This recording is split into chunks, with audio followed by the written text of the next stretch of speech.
الحمد لله نحمده ونستعينه ونستغفره ونعوذ بالله من شرور أنفسنا ومن سيئات أعمالنا من يهده الله فلا مضل له ومن يضلل فلا هادي له وأشهد أن لا إله إلا الله وحده لا شريك له وأشهد أن محمدا عبده ورسوله صلى الله عليه وعلى آله وأصحابه ومن تبعهم بإحسان إلى يوم الدين أما بعد.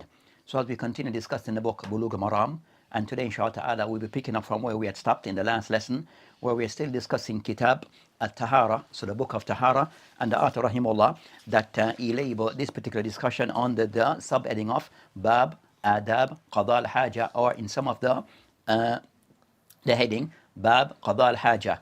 So today inshallah ta'ala we're picking up from the hadith that we had stopped that discuss other matters pertaining to the manners relating to one fulfilling the call of nature. So inshallah ta'ala the hadith will be read and then we'll go through the discussion of the hadith as we'll normally do bi'awnillah subhanahu wa ta'ala. Tafaddal. Bismillah, alhamdulillah, wa sallallahu wa sallam ala nabiyyina Muhammad. Chapter, the manners relating to the answering the call of nature. Hadith number 90, narrated Abu Hurayrah radiallahu anhu. Allah's Messenger sallallahu alayhi wa sallam said, "Beware of smearing yourselves with urine, because it is the main cause of punishment in the grave." Reported by Ad-Daraqutni. Al-Hakim. Al-Hakim says, most of the punishment in the grave is from, in brackets, negligence in allowing oneself to become soiled with, close bracket, urine. And its chain of narrators is Sahih, authentic. So those are the two hadith, or this is the hadith that we'll be discussing. So the author rahimahullah Ibn Hajar, he mentioned regarding this discussion regarding Bab Qada al-Haja, matters relating to the manners and etiquettes in regarding toilet manners. He mentioned an Abi Hurayrah ta'ala anhu قال قال رسول الله صلى الله عليه وسلم استنزهوا من البول فإن عامة آداب القبر من رواه الدارقطني وللحاكم أن فحاكم أكثر آداب القبر من البول وهو صحيح إسناد. So that's the hadith that been mentioned by the author rahimahullah, and we read the hadith. So as for this matter regarding these hadith that we'll discuss one takhrij of the hadith, so both hadith will be discussed. So in some of the books that they mention as two hadith, they number them as two hadith, and in some then they number them as one hadith. So inshallah ta'ala the first step we'll discuss the takhrij of the hadith that have been mentioned. So he has two narration of this hadith of Abu Hurairah anhum. So as for and then we'll discuss the ahkam that relates to the hadith. So as for the first hadith where they mention an Abi Hurairah anhu قال قال رسول الله صلى الله عليه وسلم استنزهوا من البول فإن عامة آداب القبر من رواه الدارقطني. So as for this narration, as we mentioned that you have many of the mashayikh that they have done a editing of the book of Bulugh Maram. So we'll go through and compare what have been said by some, and then we'll discuss the hadith in some detail regarding the hukum of these two hadith. So as for the first hadith, or the hadith of Abu Hurairah anhu, where he mentioned Rawahu Daraqutni. So as for what has been mentioned here, and we'll start with Sheikh Samir, that he mentioned in his tahqiq or his checking of the book of Bulugh Maram, he mentioned the hadith had been number 4, he mentioned Sahih. So for Sheikh Samir, that he sees the hadith as being Sahih, then he mentioned Rawahu Daraqutni, then he mentioned Walahu ma yashhad lahu, and then he mentioned there's other narration that act as a support to this hadith.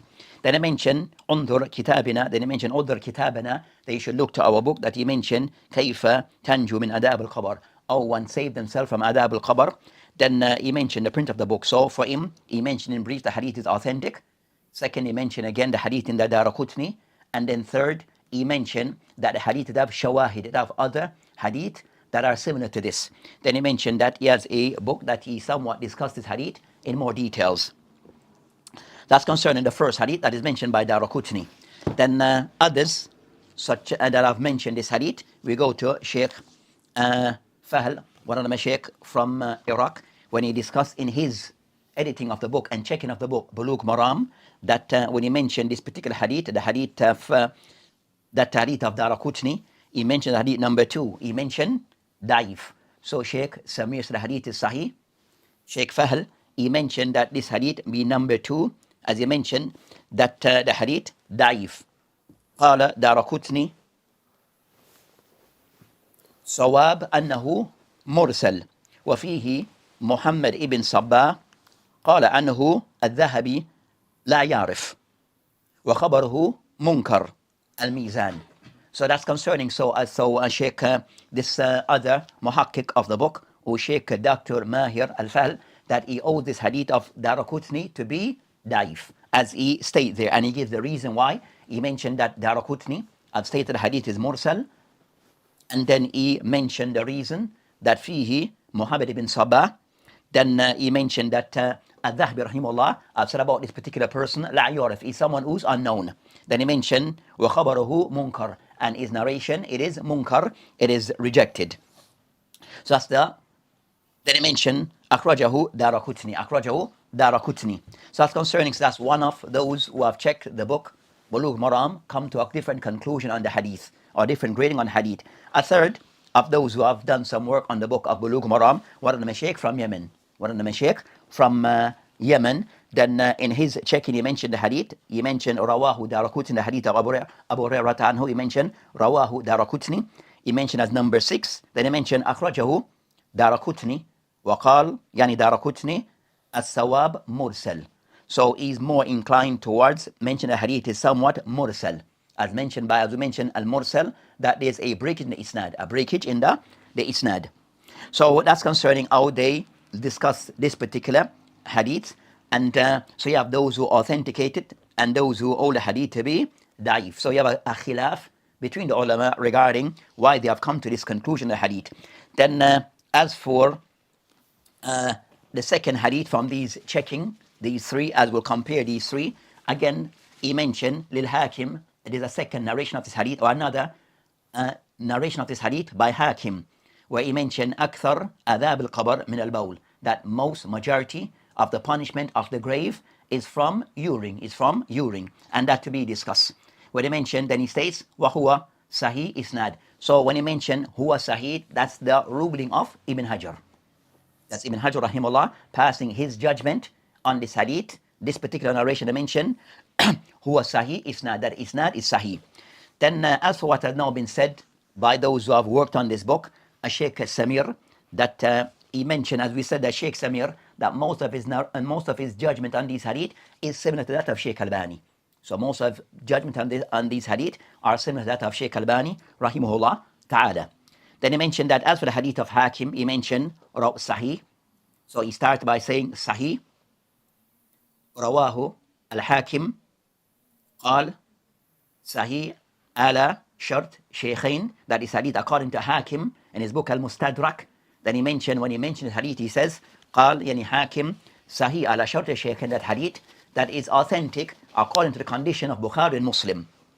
ولا عارف له إلا, and we do not know of this hadith having any form of illa, anything to disregard this hadith or to hold this hadith to be daif. Lam يخرجاه, and both, meaning Bukhari and Muslim, that they did not mention this hadith. So then they mentioned that قال الذهبي وله شاهد, that is hadith have a shahid of other hadith that is similar. قال الدارقطني في سنن صحيح, that Daraqutni rahimahullah, he mentioned this hadith is Sahih. So that's concerning, so that's what is mentioned here by Sheikh Samir. That is what is mentioned here by Sheikh Samir. So his judgment, his ruling, or his take on the hadith, that the hadith is authentic. And he mentioned statement of Al-Hakim, and also he mentioned that Dhahabi said lahu Shahid, that there's also, it has like supporting hadith Shahid, that there's other variation of this hadith. And also he mentioned Daraqutni rahimahullah in his book As-Sunan, that he mentioned Sahih, that his judgment on hadith is Sahih. So I said that's one checking. So I said at times we compare between a different checking of the book of Bulugh Maram to see regarding what the various muhakkik, those who have worked on the book, what's their judgment and take on this book, on the hadith that I mentioned. So as for the second, which is Sheikh Mahir Al-Fahl, one of the Sheikh from Iraq, that have done some work on this, that he mentioned as for this hadith, that he mentioned Al-Hakim, he mentioned hadith number 3, he mentioned Sahih. So he mentioned the hadith is Sahih. أخرجه Ibn Abi Shayba, so the hadith is found with Ibn Abi Shayba. Also he mentioned Ahmad in his Musnad, Ibn Majah in his Sunan, وَالدارقطني Hakim wal Bayhaqi. So as for the sources of this hadith that you have mentioned, more than what have been that you mentioned, Ibn Abi Shayba, sources that were not mentioned by Ibn Hajar, mentioned Ibn Abi Shayba in his Musannaf, Ahmed in his Musnad, third Ibn Majah, fourth Daraqutni, and he also mentioned Al-Hakim wal Bayhaqi. So he mentioned other sources that were not mentioned by Ibn Hajar and also Sheikh Samir. As for his final conclusion, also he agrees with Sheikh Samir that the hadith is also mentioned Sahih. So he gave his judgment on the hadith. Then he mentioned Tambi. Then he mentioned also a caution. Then he mentioned Min al-Takhrij. Or mentioned من التخريج or from تخريج mentioned من التخريج يظهر لك تقصير الحافظ ابن حجر في الأزو إلى كتاب متأخر. They mentioned that Ibn Hajar, he kind of somewhat a tambi, a caution, that he state the meaning of which, that as for the takhrij, that Ibn Hajar rahimahullah somewhat was deficient in his takhrij of the hadith. As he mentioned that he only referenced this hadith to one of the latter books of hadith, which is, as he mentioned, Hakim. He mentioned Hakim as being a latter book of this, of I mentioned, وهو نفسه قد أزاه في التلخيص الحبير. They mentioned that Ibn Hajar rahimahullah also in another of his book, which is Al-Talkhis al-Habir, when he mentioned this hadith, he mentioned other sources before Al-Hakim, of those Ahmed and also Ibn Majah. But in this case, he did not mention these sources. He went to a more latter book, which is the book of Al-Hakim, and he bypassed the book of those of the ulama who was before, which is of those Ahmed in his Musnad, and also Ibn Majah of those of Ashabu Sunan al-Arba. So as concerning Tambi, which is of some of the ulama, that there are various books, as I mentioned, that it would be more suitable that Ibn Hajar rahimahullah, that when he mentioned this hadith, that he mentioned Ahmed and also Ibn Majah, as these are earlier sources and more also more earlier sources than that of Al-Hakim. So that's concerning what is mentioned by Sheikh Al-Fahl. Then another of those who have done some work on this book, one of the Sheikh from Yemen, that Sheikh Tariq Awadallah. So Sheikh Tariq Awadallah, he mentioned regarding أخرجه الحاكم والأيضا دارقطني قال دارقطني صحيح ثم ذكر في علل خلاف في رفع ووقف. That then Sheikh Tariq Awadallah, he mentioned that in his checking that we have here, that he said the hadith in the Al-Hakim, also Daraqutni. Then he said Ad-Daraqutni, said the hadith is Sahih. Then he mentioned وذكر في علل. So Daraqutni rahimahullah have a book called Ilal, that he discussed hadith that are of Ilal.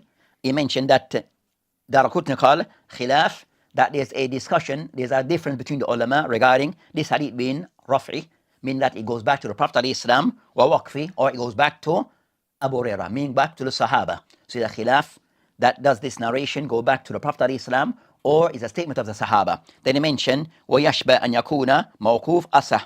Then he mentioned that Daraqutni, again, he mentioned that what is ashbah, or وَيَشْبَ, that seems that it is more closer to being that of a statement of the Sahabi, not that going back to the Prophet ﷺ. So Daraqutni seems as if he has two aqwal.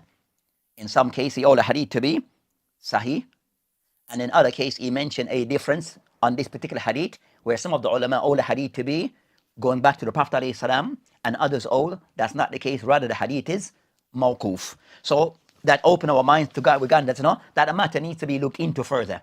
That by way of takhrij, regarding various sources, and also second regarding, is the hadith actually marfu, going back to the Prophet ﷺ, or the hadith goes back to the Sahabi who's Abu Huraira. So others who have mentioned the hadith, which is more so the second hadith. So as for the second hadith, so the first hadith, some authenticate the hadith, some mention also the first hadith, that there's a discussion regarding it being also mursal. So you find these hadith that they are on a discussion between the ulama. Also the second hadith, we mentioned أكثر آداب الخبر من البول, that also there's some, we have the hadith in the Ahmed, Ibn Majah, Hakim, Daraqutni, Bayhaqi, and as we mentioned that a discussion regarding that this particular hadith. There's a discussion regarding this particular hadith. There's another narration of this hadith that is narrated by that. So of the ulama who have authenticated this hadith, that they mentioned regarding concerning that Al-Munziri in his book At-Targhib wa Tarhib, that he more inclined toward the hadith being authentic. Then also At-Tirmidhi rahimahullah, that in his book is called Ilal al-Kabir. So At-Tirmidhi rahimahullah, he has several books of them, Ilal al-Kabir. That one also is in print with some, that also is in print. He mentioned the aqwal of Imam Bukhari on certain hadith. So he mentioned Bukhari قال Al-Bukhari, that he asks Al-Bukhari rahimahullah, Imam Al-Bukhari rahimahullah, on this particular hadith قال أن هذا حديث فقال يعني Al-Bukhari صحيح. So Bukhari rahimahullah all his hadith to be sahih. When I mention أكثر آداب الخبر من البول. Then also Busiri, that he mentioned إسناده صحيح. Then I mention رجال أن آخرهم متجم بهم في صحيحين. So Al-Busiri is concluded also the hadith is authentic. And also I mention Juraqani. So Juraqani, that in his book Abatil, when he mentioned this hadith, also he mentioned هذا hadith Hasan Mashhur. هذا hadith Hasan Mashhur. So Juraqani, also of those who authenticate a hadith. Then also Manawi in his book Al-Fayd, that when he mentioned this hadith or discussed this hadith with explanation of the book of Suyuti of Manawi, when he mentioned this particular hadith, he mentioned قال الضياء المقدسي إسناده or سنده حسن. سنده حسن. So again, you find others who have authenticated this hadith. Then they mention of those also of contemporaries that latter time Ash-Shawkani rahimahullah. So Shawkani's book Nail al-Awtar, that he mentioned regarding concerning that of those who also say similar regarding the hadith being authentic. Then so you find that many, so are those of the names of ulama who have authenticated this particular hadith. Most of Umar, as mentioned, that so Al-Bukhari, also Busiri, Munziri, Hakim, Daraqutni aqwal fihi, Sahih, and also I've said otherwise. Then of others of the ulama who have discussed this hadith, that they mentioned regarding concerning that Ibn Abi Hatim in his book Al-Ilal, that he asked قال سألت أبي, meaning Abu Hatim, Imam fi Ilm al-Hadith, that we can't consider hadith, this particular hadith that he mentioned, hadith رواه Affan and Abi Awana and Amash and Abu Salih and Abu Hurayrah تعالى عنه النبي صلى الله عليه وسلم قال أكثر عذاب الحديث أكثر عذاب القبر من البول. قال أبو حاتم هذا حديث باطل, يعني مرفوع, that Abu Hatim or Ibn Abu Hatim, that he take the position of the hadith that it is batil marfu, meaning going back to the Prophet ﷺ. So he more inclined, so he owes the hadith going back to the Prophet ﷺ, as mentioned by some, that a hadith, a discussion regarding the hadith being marfu or mawquf. So it said marfu, going back to the Prophet ﷺ, mawquf, going back to the Sahabi. Then I mentioned that, as I mentioned, that Ad-Daraqutni, gonna go into some more detail, you'll find that the hadith اختلف على Amash. So you find that Abu Awana, he narrates his narration of the hadith, it is marfu, going back to the Prophet ﷺ.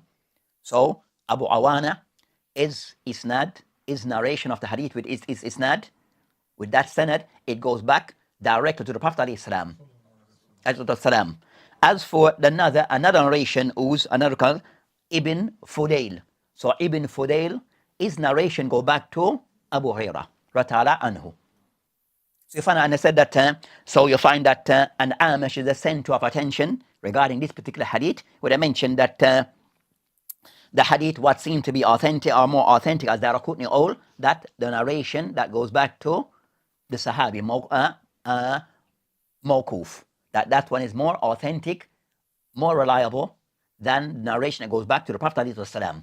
So that's concerning that particular matter. But I mentioned that of those who may authenticate a hadith is based upon this shawahid wal mutaba'at. So this hadith, it has many shawahid, other narration that supports it. And of the more famous of those narration that support this hadith, that they mention regarding concerning that the narration that in the Bukhari and Muslim. So the narration of the hadith was somewhat similar, where the hadith, the meaning of the hadith, they mention in the Sab'ah, that mentioned قال عليه السلام مر بيد السلام على قبرين, that the Prophet ﷺ, he went by قبرين, two graves, فقال, then the Prophet ﷺ, he mentioned, commented, إنهما يؤذبان, that both these individuals in those graves, that they are being punished. Then قال ما يؤذبان في الكبير, but they are not being punished for something which is severe. Then he mentioned ثم قال بلى. Then the Prophet of Islam then he said بلى, rather that's not the case. أما أحدهما, that they are being that this matter is more severe. Then he mentioned أما أحدهما, as for one of them, فكان يسعى بالنميمة, that one of these persons that were being punished is because they used to spread namima, carry off tale. So one was being punished for carrying off tale in his grave. وأما الآخر, as for the other person that was being punished, فقال لا يستتر من البول, he never used to protect himself from his urine. Then he mentioned ثم قال, then the Prophet ﷺ قال ثم أخذ عود, then the Prophet ﷺ kind of somewhat took some fresh plants and placed them on the grave. Then he mentioned ثم قال لعله يخفف عنهما ما لم يبثا, that hopefully that these will kind of somewhat will lessen or lighten the punishment while they remain fresh. So the hadith was said in the Bukhari wa Muslim, even though Imam Muslim because a slight difference in wording, but the hadith in the Bukhari and Muslim. So the hadith they said is of the shawahid and other hadith. So of those who authentic hadith, that they are all the hadith of shawahid. So the hadith is, the meaning of hadith is somewhat preserving those authentic hadith. So that's concerning that discussion regarding that hadith, or those two hadith. So both hadith are on a discussion of the ulama who authenticate and those who say otherwise. Their discussion regarding hadith being marfu wal mawquf. So I said for the person who the talib, the person studying these hadith at times to, on the next level, that at times we mention these things, so at least we're aware of an awareness of the aqwal of the ulama on these matters. So I would say that at times we might mention things that most may not mention, so as a person is aware that some hadith, that some of the ulama may all the hadith is under discussion, some all the hadith to be authentic, some all the hadith not to be authentic, and they both have their reasons based upon the principle of ilm al-hadith. But sometimes these differences occur between the ulama of hadith. But at times that, so at time for a person to be mindful of these differences, and that will impact on the ahkam that is taken from these hadith. So that's concerning that particular hadith regarding the ruling of the aqwal of the ulama on this matter.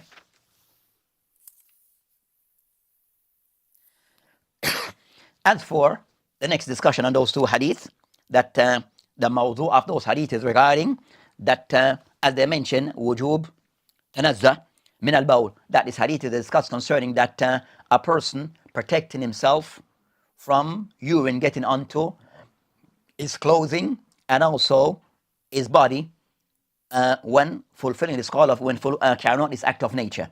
So when a person is reading of himself, that he should try to ensure that the urine does not get onto himself, his body, or his clothing, and also by extension that so everything is pure and clean and free from najasa.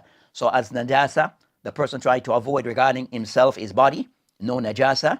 Second is clothing for salat, and also third would be the area in which he intends to pray. So all of these must be clean. So this hadith is focusing regarding the person, his badan, wathiyab, his clothing and his body. So as for the aqwal al-fiqhiyah that relates to this particular hadith, that several matters can be taken from the hadith. Then also we have, as we mentioned, that this is another check of Bulugh Maram, but it's in 3 volumes by one of the Mashaykh, and name is Abdullah ibn Umar ibn Tahir, with ta'liq of Sheikh al-Muhaddith.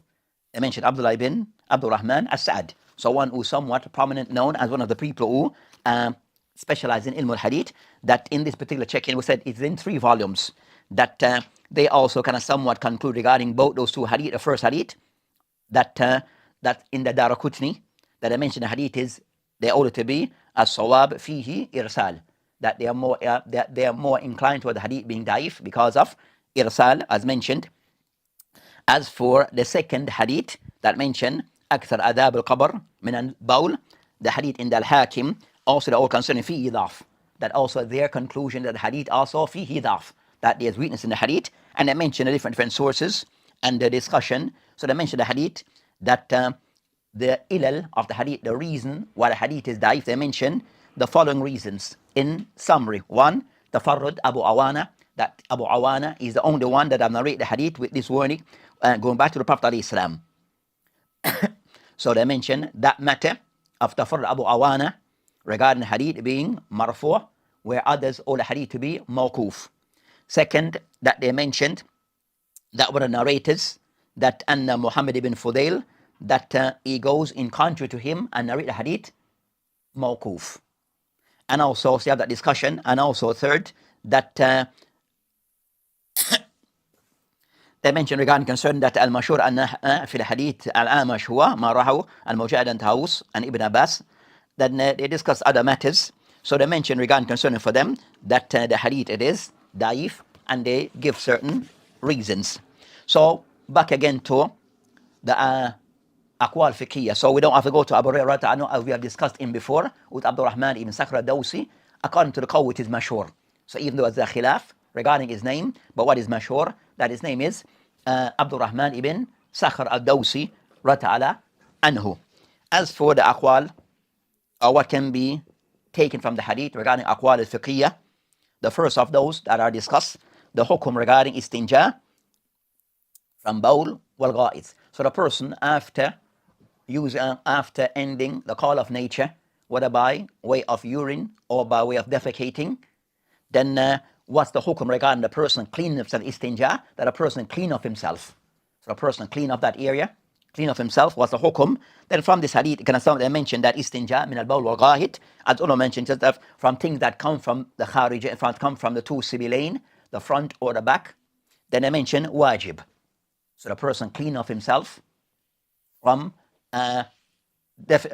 urine or from feces, then it is something which is wajib. It is something which is wajib. And that's the position taken by Jumhur of the ulama. So Jumhur of the ulama take that, clean of oneself after urine and after defecating, that it is wajib, that a person clean of that area. And of those who take this position, the madhab of Ahmad ibn Hanbal, Imam Shafi, Riwayah, and Imam Malik, and also is the position taken by Ad-Dawud, Al-Zahiri, wa Ishaq, and others. So Jumhur of the ulama take the position that the person is a must upon the person to ensure that those two areas are cleaned after the person have used them. And of the evidence concerning these type of hadith, the hadith of this nature and other hadith that are similar.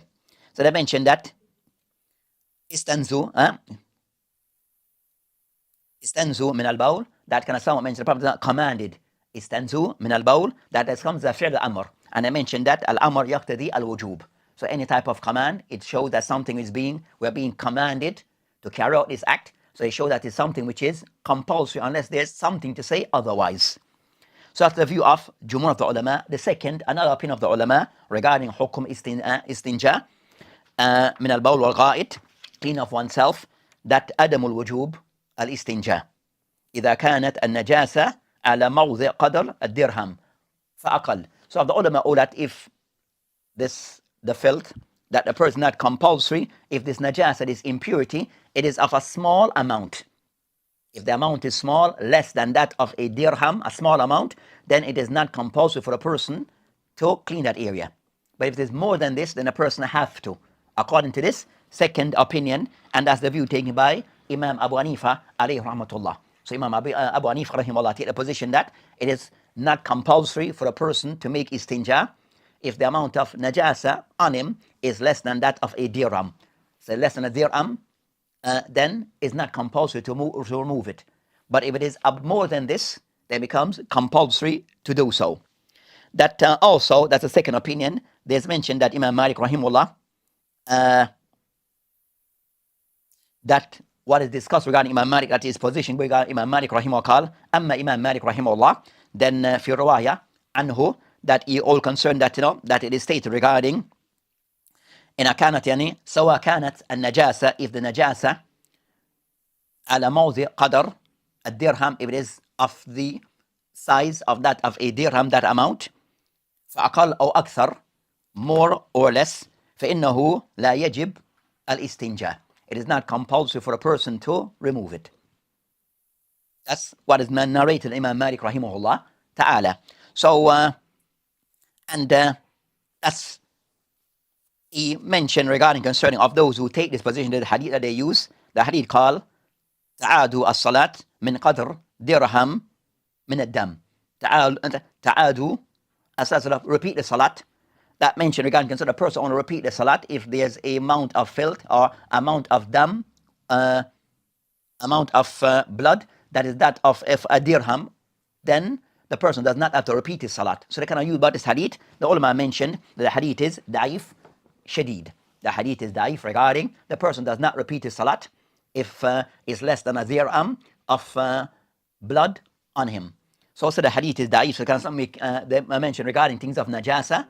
If it's on the person less than that of a dirham, then it doesn't have to be removed. But if it's above this, it is to be removed. Imam Malik rahimahullah, can someone say what it is, above or more, then أنه لا يجب الاستنجاء. So that matter regarding that particular masala. Overall, that al-qawl al-raji' is al-qawl al-awwal, qawl al-jumhur, that a person who has any form of najasa upon him that is known, then it is to be removed. So after a person urinate or a person defecate, then a person must clean that area. The person must clean off that area. The next matter, so that's concerning al-badan, if it's on the person, after the person defecate or urinate, then the person have to clean any najasa. Then the matter regarding concerning that on the person's body, the next matter regarding was the hukm regarding removal, cleaning, cleansing of najasa ala thawb. The person wish for salah. The person wish for salah or to do an act of ibadah. So in particular salat, as of the condition of salat, the person, his clothing must be clean. So the clothing that the person wearing must be free from najasa. So the ulama discuss regarding concerning this matter that if there's najasa, things of impurities felt on the person, that removing this, what's the ruling regarding removing of this? They mentioned regarding concern of the qawl of the view of some ulama, أن إزالة النجاسة من الثوب واجب بل شرط في صحة الصلاة. That of the ulama who are concerned in that removal of najasa for a person who intend to pray in that garment, that is a must. It's one of the conditions of salah. It's of the condition, prerequisite of salat. So it is something which is a must for that najasa to be removed, especially the person is aware of this. The person is aware of this. And that's the position taken by Jumhur of the ulama. That's the position taken by Jumhur al-Fuqaha. Amongst them, Imam Abu Hanifa, Imam Shafi, Imam Ahmed, alayhim rahmatullahi tabarak ta'ala, that, and many of the ulama who have sided with that view. And they mentioned regarding many of their adillah, of those that we mentioned regarding concerning these hadith, that shows regarding the person, and also the hadith regarding that we mentioned the hadith that in the Bukhari and Muslim regarding that a person, those two individuals were being punished for being somewhat negligent regarding things of urine getting onto them. So they were being punished for this. So it shows regarding that, it showed that this matter is a very severe matter. So it is something, according to the first opinion, that it is wajib. It is wajib to move from his clothing and also from his body.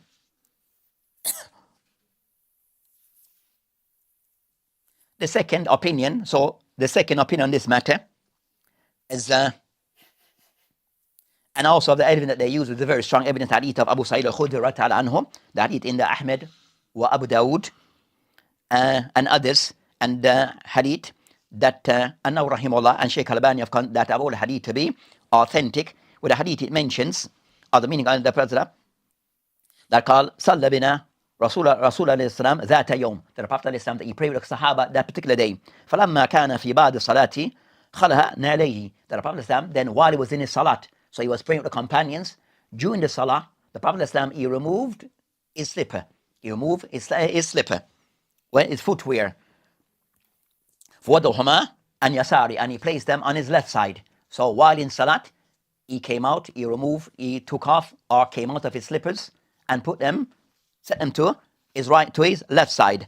فلما رأى الناس, when the people they saw this, خلوا نعالهم, then they also start to come out of their shoe. They start to remove their shoe. So the people praying with the Prophet ﷺ saw what he did. Those behind, then they start to, where he removed his shoes, came out of his shoes, they also start to take off their shoes.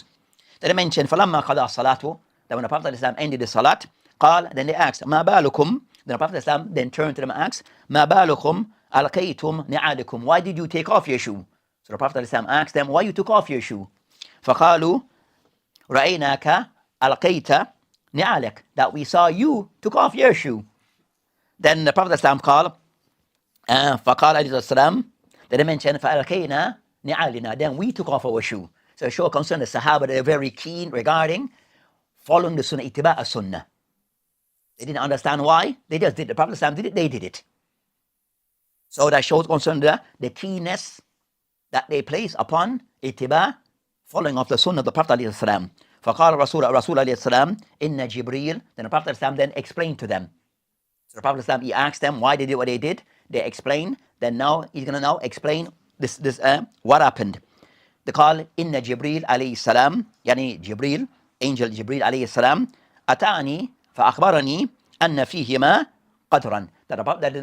Then he said that Jibreel alayhi salam, he came to me and told that there was filth, impurities on both of my shoe.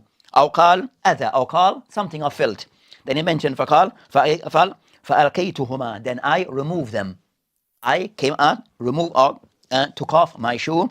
فإذا جاء أحدكم إلى المسجد, and the Prophet said, if any of you were to come to the masjid, فلينظر في نعالي, then he should look في نعليه, then he should look to both his two shoes, his slippers. فإن رأى فيهما قدرا, if they see in it things of filth, قال أذى, or things of impurity, فليمسحهما, then he should wipe both of them. ويصلي فيهما, and he then pray in them. And the hadith, as we mentioned, that the hadith in the Ahmed, Abu Dawood, and of the ulama who authenticate this particular hadith. So we said of this, so they used the hadith to show the Prophet Islam, he was praying in his shoe, it had filth on it, and then he removed it. He was informed by Jibreel alayhi salam regarding the situation, and he was not aware. Then he removed it, and the companions did the same. So then he mentioned that a person, when he comes to the masjid, he should examine his shoes, look to his shoe, what he's wearing, if he intends to pray in this. And if then wipe them, and then he can pray in this. So it shows to be discussed further regarding one, that the case of a person, they show the permissibility of the person praying in their slipper or in their shoe, footwear. But the person should examine them before that there's no filth, and if there's filth, that they can be wiped, then he can then pray with his shoes. But the Prophet ﷺ, of this, that he prayed a portion of salat with his shoe on and did not, then was told for the remaining of the salat that it had filth, but he did not repeat the entire salat. So what he was not aware of was considered to be, is that part of the salat considered to be valid, and the part that when he was told by the angel, Jibreel alayhi salam, that there was filth, then he removed and did not continue to pray in his shoe. So those will be discussed in Ahkam al-Salat in more in detail, bi'idhnillahi ta'ala. So those are the evidence to say that even the person, whether it's clothing or his shoe, that whatever he's praying in regarding his garment, that it must be also pure. The second opinion on this matter regarding the thobe being pure, and the dimension that this is wajib walaysa shart, this act of salah, this is wajib, but not a condition, a prerequisite of the salah. It's not of the condition of the salah. And that's the view taken by Imam Malik, and a narration Imam Ahmed, and also a qawl taken by Ash-Shawkani, and they use the hadith. So kind of somewhat use the hadith, they use concern that this hadith kind of somewhat to the Prophet Islam, that he prayed a portion of salat in his shoe that had filth on it. So it is not that he did a portion of salat with filth on it and did not repeat the entire salat. So show that it is something that it is to be removed, but not a condition. It is to be removed, not to be there, to pray without it, but it is not a condition for the salat. Meaning if the person, that if it was a condition for the Prophet Islam to, that his entire salat would be invalid. But it is wajib, that it is a must to be done, but with it, the salat is still valid. With it, the salat is still technically valid according to that second opinion. As for the third, they mention أن إزالة النجاسة من الثياب سنة مستحب. That is something which is a sunnah mustahab. So it is something which is preferred, highly recommended to be done, but not wajib. So they mention ليس بواجب, لكن sunnah muakkada. And that's the view taken by, they mention a narration Imam Malik, rahimahullah ta'ala, and it is stated upon the Sahaba of those who, a narration upon them, Ibn Abbas, Ibn Mas'ud, and some of the Tabi'een, that may incline or may have this view, that najasa being removed from one's garment, it is something which is sunnah, mustahab, or muakkada, but not wajib.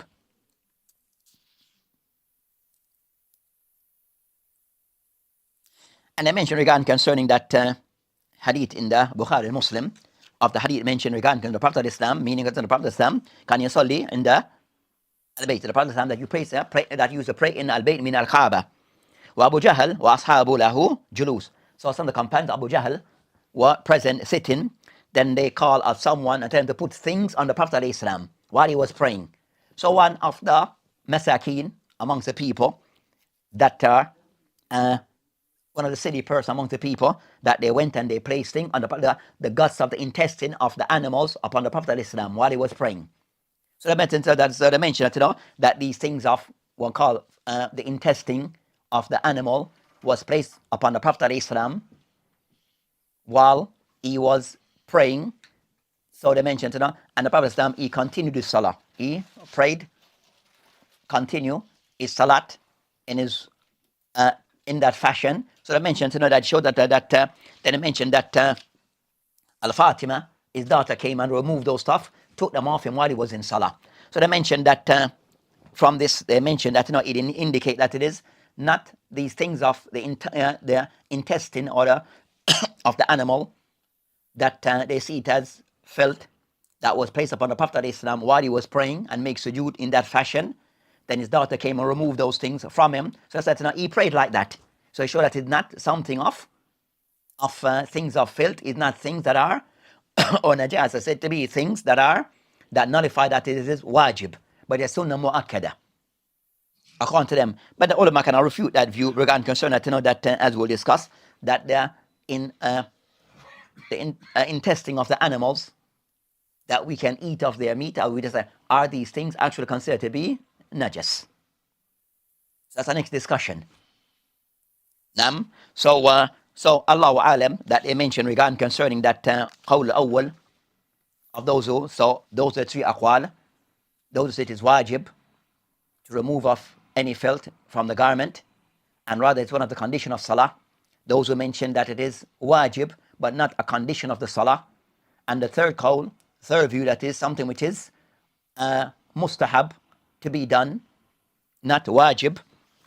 So that's the aqwal of the ulama. And for sure concerned that the two, that's the third view, somewhat less of its strength. The other two view that say it is wajib, those are the more correct opinion.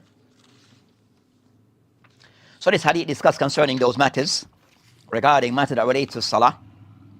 Then, as we had discussed before, matter regarding that the urine, as the hadith mentioned, al-bawl, urine, regarding, what's the rule regarding urine? Is it najas or tahir? Urine, is it najas or tahir?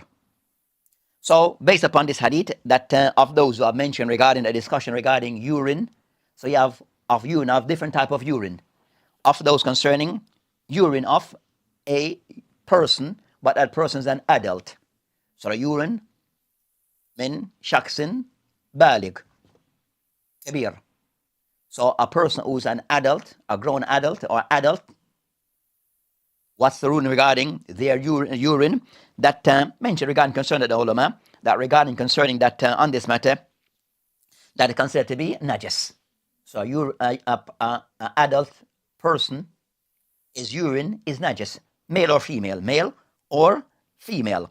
And they mentioned that that view is taken by of the ulama Imam Malik, Ali Medina, Sufyan, and the ulama Al-Rahi, Imam Shafi, who all concerning that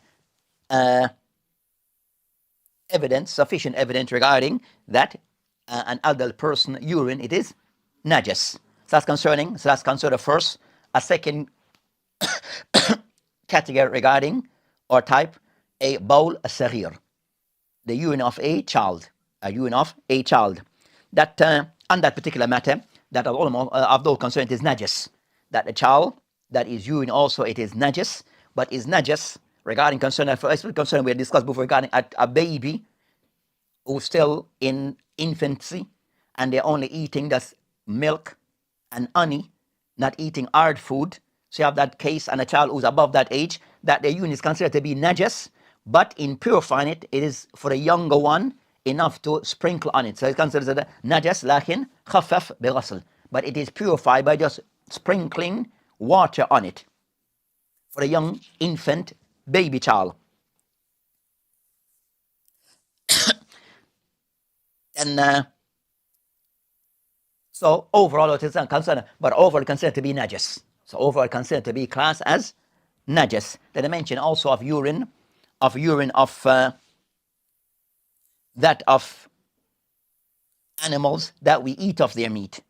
Animals that we eat of their meat. So as we discussed before concerning now that animals that we eat of their meat, we're allowed to eat of their meat, then their urine is considered to be tahir.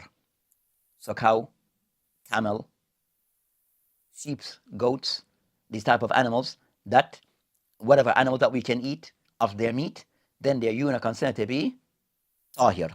Then as for those that we do not eat of their meat, animals that we are not allowed to eat of those animals' meat, then their urine are considered to be najis under the qawl of majority of the ulama. So the meat, those animals that we do not eat of their meat, the pig, dog, and other animals that we do not eat of their meat, then their urine is considered to be najis. So this hadith have many different. So of the thing that can be as the fawaid from this hadith, so that's concerned the ahkam that can be taken from the hadith. As for the fawaid and the benefit, that also the benefit concerning that the hadith can somewhat highlight a matter which is aqadiyya, a matter which is based upon Islamic creed, which is this hadith that we mentioned regarding all this hadith discussed concerning ithbat adab al-qabr. This hadith it discussed concerning ithbat adab al-qabr, and the ulama have mentioned regarding concern a hadith that mentioned regarding affirming that there's punishment in the grave, that there's punishment in the grave. These hadith are said to be mutawatir because there are many narrations. Mutawatir, ma'nawi, because there's many narration of these hadith regarding adab al-qabr. So these hadith kind of somewhat, these hadith, that they are proof used by Ahl Sunnah wal Hadith in Bab al-Aqidah, so Ahl Sunnah wal Jama'ah, ala manjah salaf al-salih, that they affirm that adab al-qabr is something which is real. That adab al-qabr is real. And the hadith we cited from Al-Bukhari regarding the Prophet that he went by the two graves, and those two persons were being punished, one because of namima, and the other because of they were not very careful regarding their urine, getting onto themselves, so they're being punished for those matters. That it shows that also the ulama mentioned, so they mentioned regarding that from hadith, they show the Muslim that he has to protect himself from urine. And a person who's complacent in this, then could be a reason for the person to be punished in the grave. And also, third of the ulama mentioned, as Sheikh Abdullah Fawzan mentioned, also regarding of the ulama Al-Dhahbi wal-Haythami, regarding their books that they collect matters pertaining to kaba'ir. So you have the ulama who have written books specifically in identifying and mentioning matters that are considered to be major sins. Al-Dhahbi, Haythami, and others who have done so, that they have included regarding adab, that urinating on oneself or urinating falling, the person being complacent and negligent and relaxed about this matter, not protecting himself, then this is also of adab al-qabr. So it's considered to be of a major sin, because one of those individuals will be punished for this. One of the person was being punished for this. So in the show, it's a proof that this is of a major sin. And other matter regarding concern, just to clarify a quick matter regarding the hadith that we cited, or that was mentioned regarding that the Prophet ﷺ, that he went by those two graves and was informed by Jibreel. قال أتاني جبريل فأخبرني, and Jibreel informed him. So regarding the situation regarding those two individuals in their grave. So the Prophet that he knew of this because he was told by wahi, by revelation. So it shows regarding that the matter regarding that the Prophet he knew because he was informed by Jibreel alayhi salam. So a person So, and then he did what he did because of being instructed by Allah subhanahu wa ta'ala. So the Prophet ﷺ did awaken someone to a lesson. So a person, so we got concerned that, on graves. So it showed that this is not to be used as an evidence regarding placing flowers on graves, and believe that this will this would remove or lighten or reduce the person's punishment.